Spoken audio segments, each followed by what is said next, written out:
one of the things that we're doing at Stevens Magic for a couple of years now is we're doing an award recognition of peers, and we have two. One of them is the Annemann Award for Mentalist, and the other one is the Robert-Houdin Award.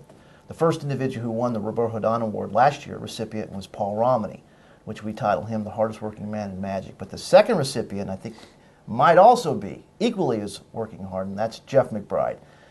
Why Jeff McBride? Well, why not? The guy travels the world promoting the art of magic. He's got his mystery school. He does his McBride TV, which is a phenomenal way for outreach.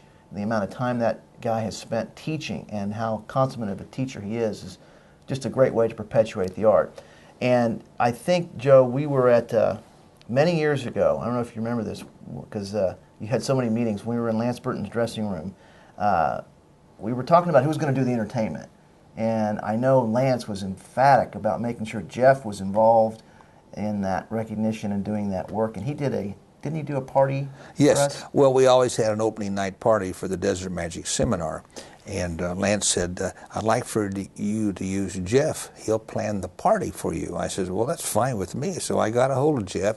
I said, Jeff, would you please provide some entertainment for our opening night party? And we're happy to pay you, but we would like to have you do it. He says, I'd be happy to. He never questioned anything. I said, how much would you like? He says, don't worry about it. We'll talk about it later.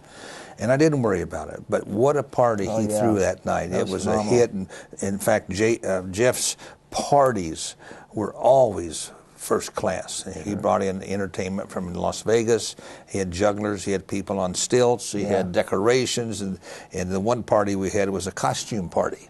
And so everybody wore, well, it was a jungle party one year. So everybody wore that costume. And Jay Marshall wore a Tarzan costume. And he had the loins, you know, the Tarzan's loins. And there was a reception line. People would come in, and we'd thank him for coming. I'd reach over, and I'd pull Jay's loin cloth up, and he'd put it back down again. But that was that's some of the fun we had with Jeff's party. So when it was all over, I went to him. I said, just tell me how much you want. He says, no, you tell me. No, I won't do it. He gave me a figure that was ridiculously low for all the stuff that he had done for us. But Jeff is a giver, not a taker. In Magic World, there are thankfully more givers than there are takers, but there's a few takers, far more givers. And for Jeff, if he called me tomorrow and said, Joe, I need you to do this, it's done. It's because he was always there for us. He's a great guy. But what a guy. And I'm proud that we're giving him the Robert-Houdin Award. He deserved it, and he even deserves more than that. He and Abby and Eugene Berger and the rest of his team. No question. Thank you, Jeff, for all you do for all of us. And that concludes our little segment. We hope you enjoyed it. Send us an email if you liked it, and we'll keep on trying to do more in the future. Thanks a lot.